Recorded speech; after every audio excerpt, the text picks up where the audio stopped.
بسم اللہ الرحمن الرحیم۔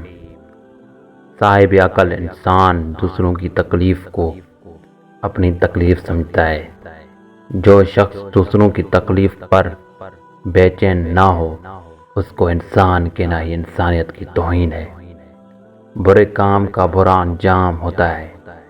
ظالم اور ناشکرے کی دولت و نعمت ضائع ہو جاتی ہے، اور شکر گزار دونوں جہان کی عدل و انصاف سے ملک کو استحکام اور ترقی حاصل ہوتی ہے، جبکہ ظلم و ستم سے ملک کی تباہی ہو جاتی ہے۔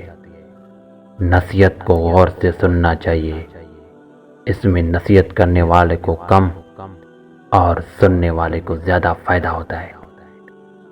انسان وہی ہے جس سے دوسروں کو فائدہ پہنچے۔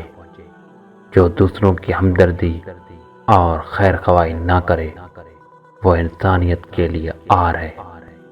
ظالم جب تک ظلم نہ چھوڑے اس کے حق میں بزرگ کی دعا بھی قبول نہیں ہوتی۔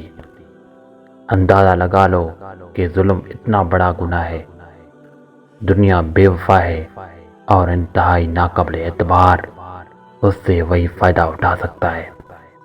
جو مخلوق خدا کو راحت و آرام پہنچائے گا، اللہ تعالیٰ کی راہ میں خرچ کرنا اور مخلوق خدا پر رحم و کرم کرنا یہ انجام کار اور اخروی کامیابی کا ضامن ہے۔ عقل مند کے نزدیک دنیا کی مضبوط عمارتیں کچھ نہیں ہیں، ان سے موت کا مقابلہ نہیں کیا جا سکتا، بلکہ ان کو دیکھ کر خوف آتا ہے کہ جب آپ کو بنانے والا نہ رہے تو ہم کیسے رہیں گے۔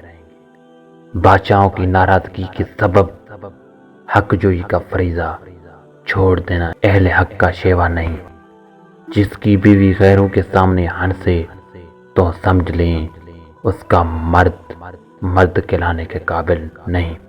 کچھ لڑنے والی عورت کا خاوند اگر اس کو روک نہ سکے تو اس کو گونگا بن جانا ہی بہتر ہے۔